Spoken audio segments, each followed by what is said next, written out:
I want to talk about a fellow billionaire of yours, Elon Musk, about obviously him Oh, being that's him being night and day. a big cheerleader in February, then kind of going the other way a bit. Now he has kind of backpedaled a bit with the mining. I actually want to ask you about the mining a bit later on. Kevin O'Leary also came out with the green energy kind of focus there. But first, I want to get your thoughts on Elon's backpedaling a bit. Do you think a lot of rumors, obviously, on the internet go around that the US pressured him with all the carbon credits or the green credits? How do you what do you think went on there? Well, first, Elon, let's face it, greatest entrepreneur we've ever had. He's so extraordinary. Hang on. He's so extraordinary. He's created so much incredible value. He's focused on, like, we want this world to be greener and better, and so he's created the Tesla, and it's a fabulous car. It's better than anything else on the road.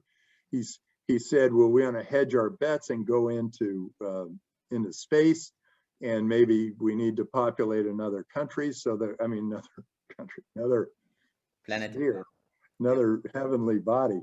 And he created SpaceX. That guy has done so much for humanity.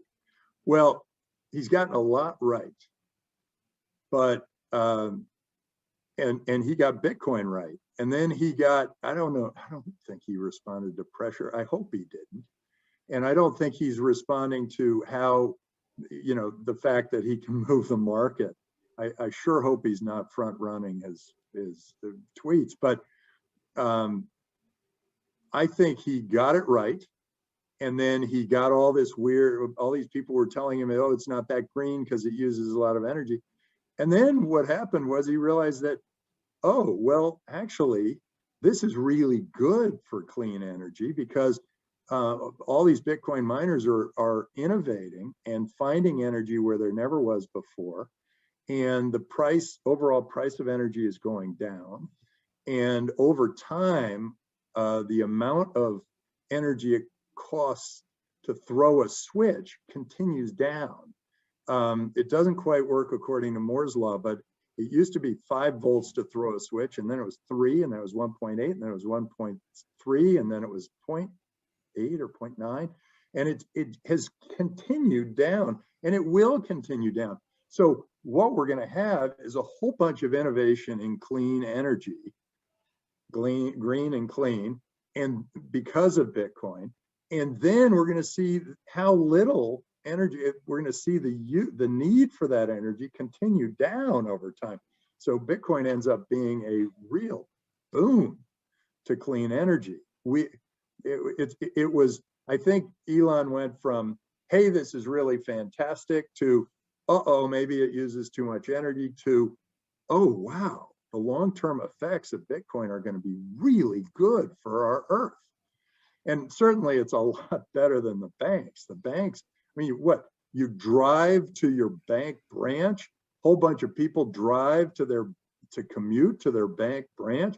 And that's then, if I've got to send money from one place to another, I have to talk to somebody, get a wire agreed to, have the other bank have that wire agreed to. It uses a ton of energy. And then here's the real killer. They talk about how much energy it uses every time you move the blockchain.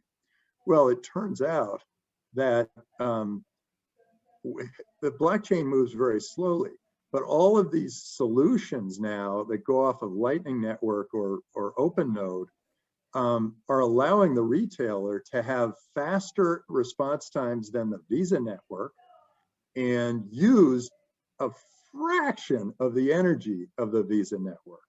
And so OpenNode, now I could be a retailer, I can bring OpenNode into my system. What it does is it takes the transactions off chain. So they don't have to all go through the blockchain. And so you don't need, the miners wasting a lot of energy on small transactions. And that was one of the arguments that people were making.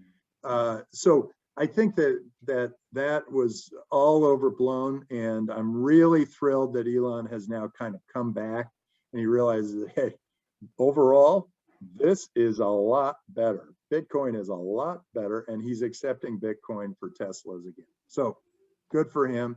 He's gone through the whole thinking process, and I think he's come out to the right conclusion.